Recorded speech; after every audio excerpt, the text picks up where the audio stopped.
Pre-calculus Unit 2, Lesson 3, Polynomial Functions of Higher Degree. So in Lesson 1, we looked again at linear and quadratic functions, which are only a power 2, or up to power 2. And then we looked at monomial power functions, which are a single term of the polynomial. And now we want to extend it where we have higher order than a maximum of 2, and then have other terms added to it as well.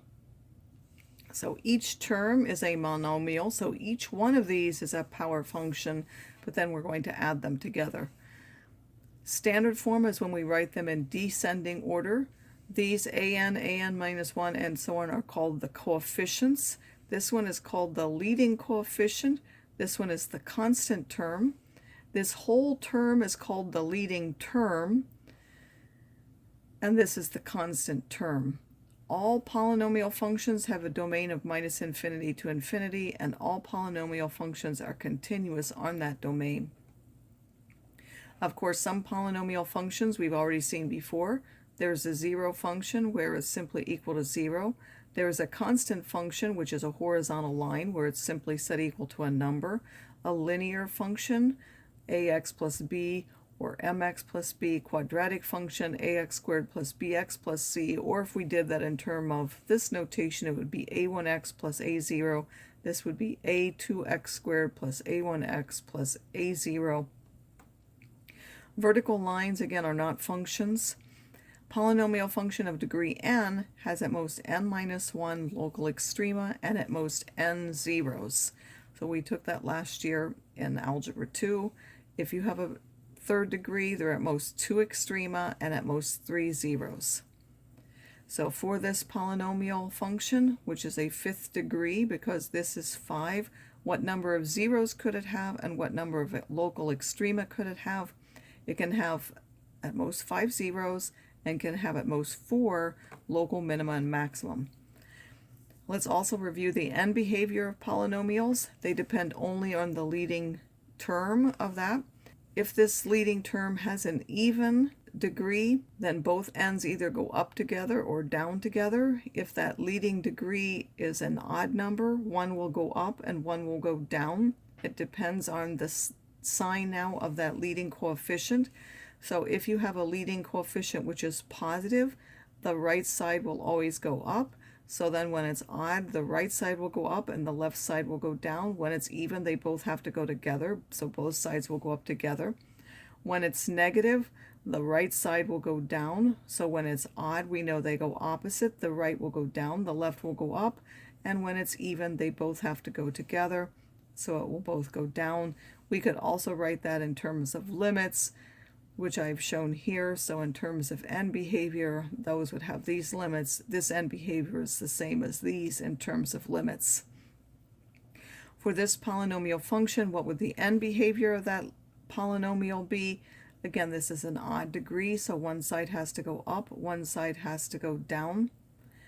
And because it's negative, the right side would go down, and then that means the left side has to go up, meaning this. So this means as we go out to minus infinity, this goes to infinity. As we go out to infinity, that would go to minus infinity. Factors of a polynomial and its zeros are related. So we know that if x equals k is a 0, then x minus k is a factor of the polynomial. If x equals k is a 0 and that k is a real number, then it's also an x-intercept of the related graph of the function. K is a 0 of multiplicity m, meaning that we have x minus k to the power m as a factor, and no higher power is, so that's the highest power of x minus k, which is a factor, because if there were a higher one, we would say multiplicity, whatever that is. And k is also called a repeated 0. They affect the shape of the graph. If k has an odd multiplicity, then it crosses the x-axis at that point, and the value of f will change sign there, meaning if it was negative, meaning it was below the x-axis, then it would have to be above, or if it was above the x-axis, then it would have to change and be below. It will pass through a straight line if the multiplicity is 1. It will pass through like a cubic does, either like this or like this, if the multiplicity is 3 or more. If k has an even multiplicity, then the function does not cross the x-axis at that point, but only touches it. So it does not have a sign change there. If it was above the x-axis before, it will be above afterwards. If it was below before, it will be below afterwards. For a multiplicity of 2, it touches like a quadratic would. For a multiplicity of 4 or more, it sort of looks like a quadratic, but it's a little bit flatter, so it will be stretched out more. To get a leading term, it's the product of all the leading terms of all the different factors. So if you give it in factored form, you can still find out what the leading term is just by looking at all the leading ones, and then the constant one is really all the n terms. So if we have this polynomial function and we're told that it has a 0 at -1, what is the factor? 0 of -1 would be the factor is x minus that, which is x plus 1. If it has a factor of x minus 1, what would be the 0? That would be 1. What are two places where it would cross the x-axis? Well, since they're both zeros, it would cross it now -1 and 1. If we have this polynomial and it's given in factored form as this, sketch the graph. So first of all, we would have to find the zeros. This 0 is 1/2. This 0 is -2. This one is -1. So we would sketch those on there.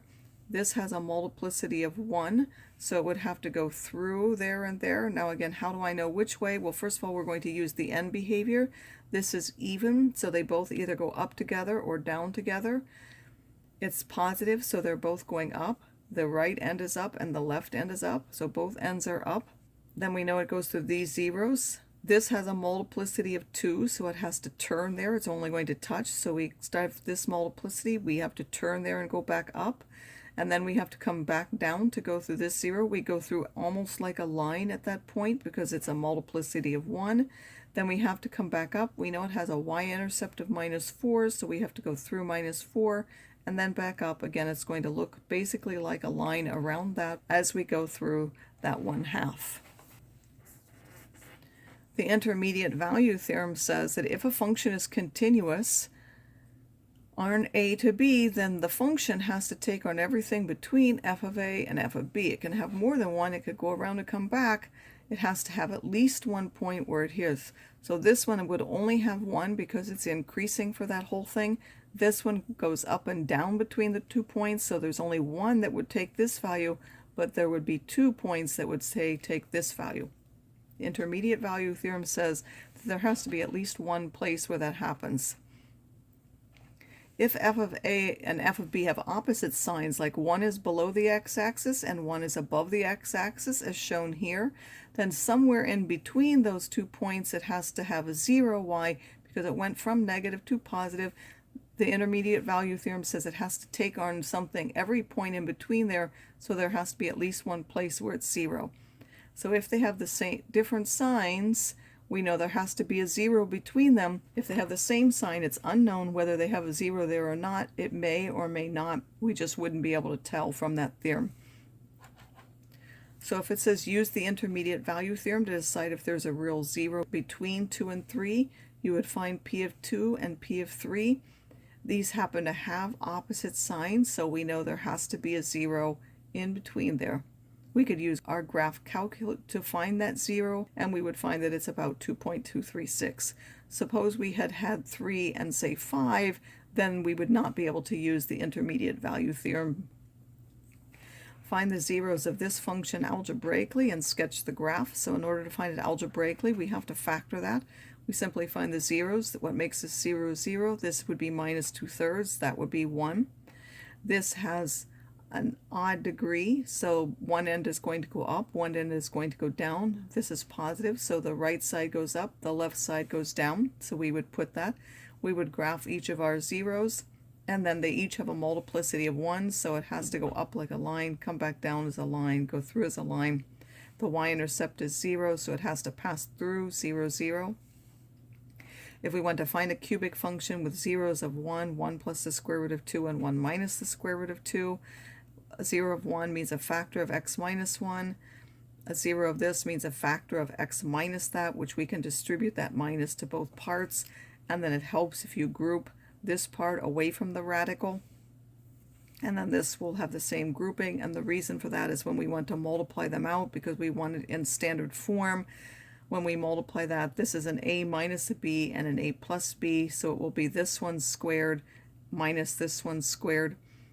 So it will help us to simplify that. So we keep this one by itself. These two we combine together. This is an a minus b again, a plus a b. We'll give the first one squared minus the second one squared, which is this. And then you square all that out, will give you this. Multiply that, will give you this. Simplified as this. Again, we're assuming that there's a coefficient of 1 there. If we were to have something like a half as a fraction, then you would multiply by the least common denominator of those fractions so that there weren't any fractions.